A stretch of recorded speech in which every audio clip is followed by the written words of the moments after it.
And Dave, where can people find you if they choose to before you give us the outro song here? I'm such an old fart. You can find me on RSC. IRC is DTOT. I don't know why you cool kids need Slack. IRC does all that. Slack is IRC. It just has a fancy wrapper and a price tag now. Exactly. I don't know why. Why would you switch? I use it in Emacs. I can't. Anyway, let's not talk about Slack. Let's not talk.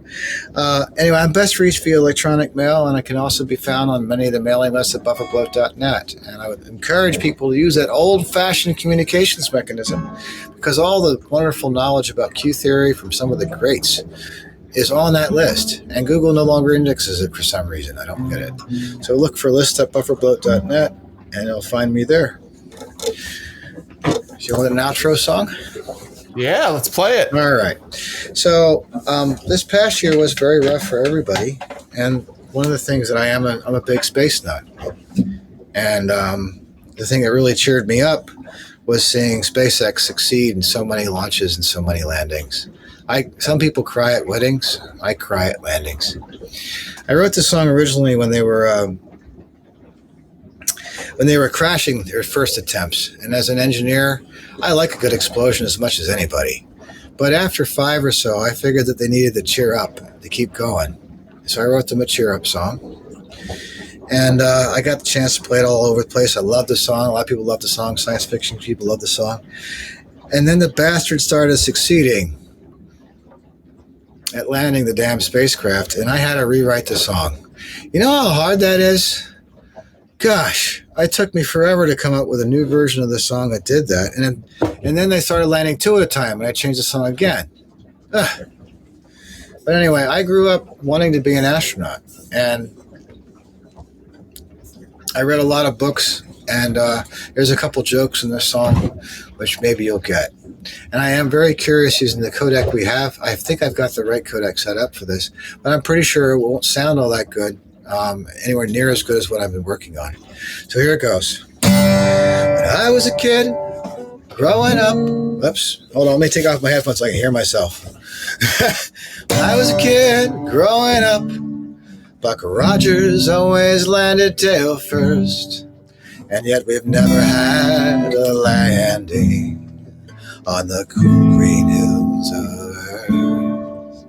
I dreamed of O'Neill colonies and living in the stars, and I thought we'd be in the asteroids and moving on to Mars. We tried Rogallo wings and other things, and nitrogen tetroxide. And all I dreamed was of a rocket's landing with their engines flaming high. And I was there for Spaceship One's last flights. I saw William that ship to land. And all my dreams restarted then, and I regained the hope for man. We tried shuttle wings, other things. The costs were way too high.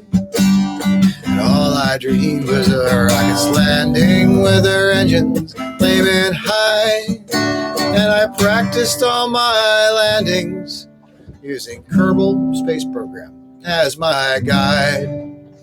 Smash my bits on autonomous drone ships or crash them on the side.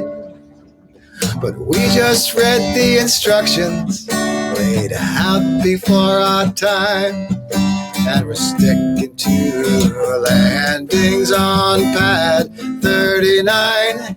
We tried Rogallo wings and other things, nitrogen tetroxide. All I dreamed was of rockets landing with their engines flaming high. Everybody, we tried Rogallo wings and other things, and nitrogen tetroxide. And all I dreamed was of rockets landing with their engines flaming high. Thank you for tuning in to the Modem Podcast, where yesterday's modem